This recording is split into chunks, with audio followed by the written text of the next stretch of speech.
All right. Wow. I mean, I don't even know where to start with this game. In case you guys don't know, which unless you've been living under the rock, I don't know how you haven't heard, but the biggest game, pretty much of the year of the last Nintendo Switch like lifespan, essentially, released today.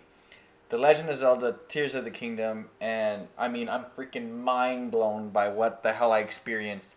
So I picked this game up like at 9 o'clock today, my time, get home, like put this thing in, and I've been playing since like 9:30 to like 12:30. So like put in what I thought would be a sizable amount of time to get a good idea of what a preview is. And like I played Breath of the Wild. So I understood this was going to be a big game. This was going to be a hard game to kind of explain and kind of express.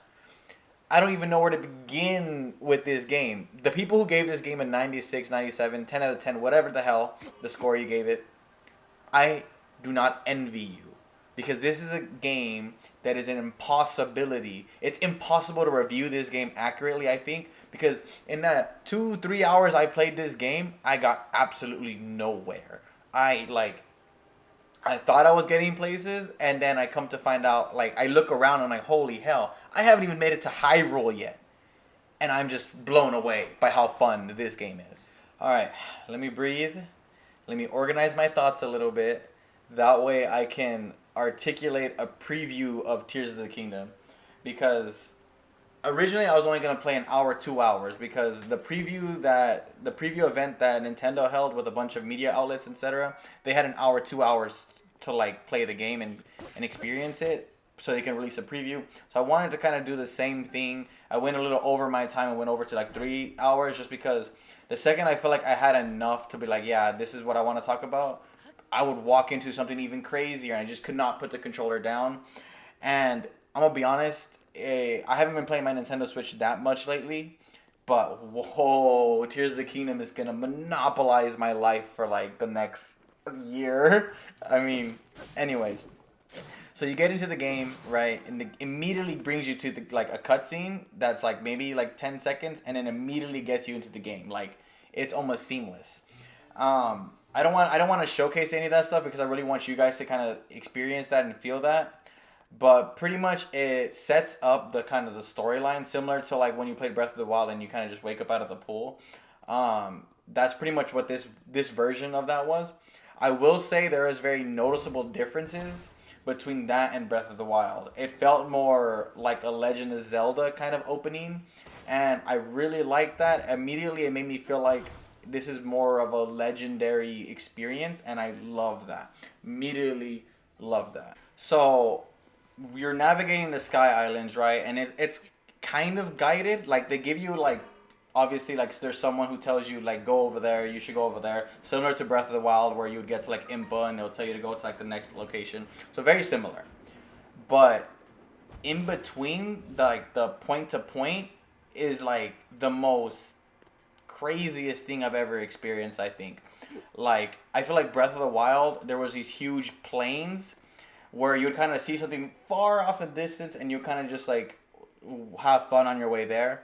This game is like every left turn is something you want to touch, something you want to grab and play with. I feel like just a little kid again. It is it is awesome, man. So the first shrine you get Ultra Hand, and the Ultra Hand ability is just silly. They give you a bunch of like little tools to play with, like some wood and some like a hook, and you know obviously what you're gonna do with it. There's like these little there's these little like rails that you can hook it onto, and then I don't know, the Ultra Hand is just crazy.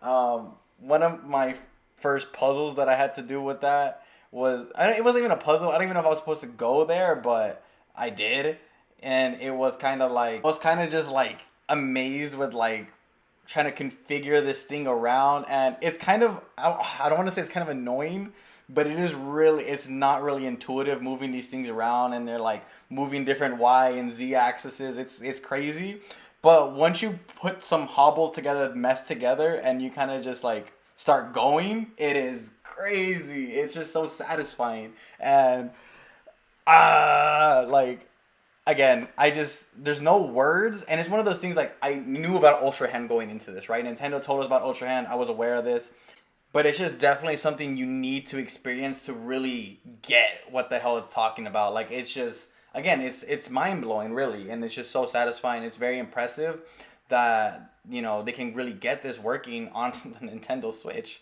And again, I don't know how the hell they do this every single time. All right, let's talk about the next shrine. And when you get to the next shrine is when they show you fuse. And I don't know why it didn't click in my head to like fuse the rock to my sword. I was still so excited for Ultra Hand, so I was trying to figure out how to solve this first like entryway to the shrine with using Ultra Hand. But if you get to this part, I mean, I don't want to tell you, don't use Ultra Hand because it worked, which is funny. But I remember once I get through, I was like, oh, obviously they wanted you to use the fuse ability to get through it. But I don't know. I really wanted to put the rock to my shield, and there was nothing that was going to stop me. Nintendo was not going to stop me from putting that shield with my rock together, and it was just so silly. But again, this is just like a testament to what they want, right? Like there's a way that they built that like you needed like there's a way that they built the maps and everything. They want you to get through it a certain way and solve it a certain way. But if you have the means and the ability to think of another way, they can't stop you, man. Nintendo can't stop us from doing what we want to do. And I did it. I mean, I'm not proud because it took me a lot harder. It was a lot longer for me to get it done the way I wanted to get it done. But I did it. So, I mean, there's not a lot of games you can say where the game developers want you to do something. And you're just like, let's do something else. Like, they like break the game. The game is broken. Legend of Zelda Tears of the Kingdom is broken. And it's great. Like, I don't know what to tell you guys. If you guys haven't been playing Tears of the Kingdom, or if you guys think this is just not worth the $70, or if you don't have a Switch, I'm like, this is a system seller, in my opinion. And it's crazy that this is like at the end of the Switch's lifespan. And they're coming out with gold. Like, this is like indescribable. Like, again, it's one of those things you really have to just experience. Something too that was really hard for me to do, but like I enjoyed myself doing it was because this game is so different and I'm so used to, this is Zelda, like you go up and you battle monsters and you fight them or whatever. Like I'm so used to that. This is not that game, man. There's so many other ways to like solve a battle, solve a fight, solve a puzzle, and like the game challenges you to like think, and like my brain was just racing. And again, it was a lot of things that for me weren't really too intuitive at first, just because there's literally nothing. Think of what you think this game is. It's not that. I promise you. You gotta play it to experience it. And it just wasn't something I was ready for, to be honest. I was not ready for this. And it's just like crazy because like again, I haven't really seen anything about the game yet, so I don't know which way people went or what they did, because I was really trying to just do my own thing and not be kind of like biased and move the way people wanted to move. But every like left turn, I was finding things that were so unique and so different, and I was like, wow, I could really like attach this to get through this passageway. And the game is just built in a way for you to just figure it out, have fun with it. And I've again, I keep explaining this. It's something that is hard for me to explain, and 6 years of Zelda team development is just paying off in like 100%, just paying off so much. I remember going into this thinking there's almost no way Tears of the Kingdom is gonna have a better Metacritic score than Breath of the Wild. It's like dang near impossible.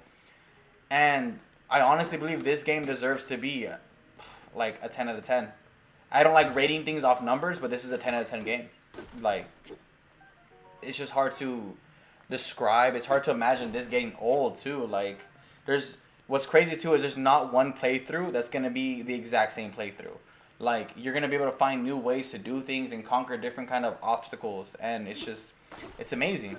The closest thing, it's kind of like a roller coaster kind of, where you're just like up and down with your emotions and your creativity and your thoughts. And I know a lot of people are like, well, I don't like these types of games because it's building, and you gotta think a lot. And believe me, I do not like those type of games either. I did not play Minecraft. I do not like Fortnite because of the build mechanic. This is drawing inspirations clearly from things like that, but it's so much its own thing, and it's like weird because I remember also going into this thinking like, man, I really kind of miss old school Legend of Zelda. I really miss games like Ocarina of Time, the Minish Cap, and my fear, I think, going into this was that, man, if Tears of the Kingdom outsells Breath of the Wild, which playing the game, it's definitely gonna outsell Breath of the Wild. There's no doubt in my mind it's not gonna do it. But if Tears of the Kingdom outsells Breath of the Wild, or even comes close to the sales, I can't imagine Zelda team going back to the old formula that Zelda was. As much as I miss it, as much as I really want them to do that, seeing this and experiencing this, it's a whole different animal. It's a different beast of a game. And I mean, money talks, so they're gonna sell amazing, and I just don't see a reason why. I don't see them being able to sell the amount of money that they're gonna sell this game for. I don't see them doing the same thing with an old school formula of Zelda, unfortunately. So I don't know if that's a good thing or it's a bad thing, but this is definitely the next step for Zelda, which is crazy because Breath of the Wild was the next step, right? And this is another step, and it like, I get it. It's like a lot of this. It's like a lot of the same, right? It's like the same map, same whatever. It's so much more than just a map. It's the physics amplified. It's the creativity, the ingenuity, the innovation. Like, I just think it's crazy the different ways that they can solve everything. And I know this is something that everyone said a million times, and I'm saying it again because, again, there's a million different ways you can solve things. There's a million different places to go, enemies to battle, and I mean, it's just fun. It's just outright fun. It's creative. And every time I took a left turn and I was getting ready to try to put the game down, like literally try to fight my way down, I couldn't. And right after this video, I'm going to go and play more. And part of me is a little mad that I'm doing this right now. Like, I really shouldn't be. I really wanted to showcase one last thing. And I don't know, because this was like probably one of the coolest things I saw in this. I don't know if it's spoiler or not. So if you guys are really like iffy about spoilers, this is where I say really don't follow the next thing because it's really, really cool. And I know they showcased one of these kind of boss fights in like some of the preview videos, but again, it's one of those things like majority of this game where they showed you like a little quick peek at it. Like you got a Christmas present, you shook it around, and you're like, oh, I think this is this, or oh, I think this is a race car. It's not. But when you get to this, like, it's not really a boss, but it's like a little mini boss, area boss, whatever you want to call it, was one of the craziest, most inventive ways I've fought a boss before. And the the ways you can go about this was so crazy. I was just like dumbfounded. When you can just take apart like the brick that controls everything and try to figure out ways you can put it. And again, it's one of the most inventive ways combat has ever been done. And I remember like immediately when you get the sword and you're like, oh yeah, why is to strike? This is how you guard. Like that's very familiar to Breath of the Wild. But it's the way that the powers are kind of like used in combat. Like when I was fighting things, a lot of times I was trying to find ways to fight them without using my sword. I was actively not using my sword, not because of weapon degradation or any of that stuff. It was just because I wanted to like hit it with a rock. I wanted to take it apart or drop things on things, and like that's just very impressive. Anyways, sorry for all my rambles. I hope it came across as someone who's just really excited about this game, and I'm just doing my best to leave this video as unedited as possible, just because I really want people to like, just because I don't think words do this game justice, and the only thing that really does this game justice is just emotion. Like the emotion I feel from this game, performance aside, everything else aside, like, because I mean, if you want to talk about performance, yeah, the game stutters kind of quite frequently, but you never notice it or care. And like, sure, it's not the most graphically high impressive game ever, but it's probably one of the most funnest games I've ever played. Anyways, those are my final thoughts. Do me a favor, like the video if you guys enjoyed the video. Please consider subscribing, as it does help me out tons. I'm gonna go play Tears of the Kingdom, as you guys all should.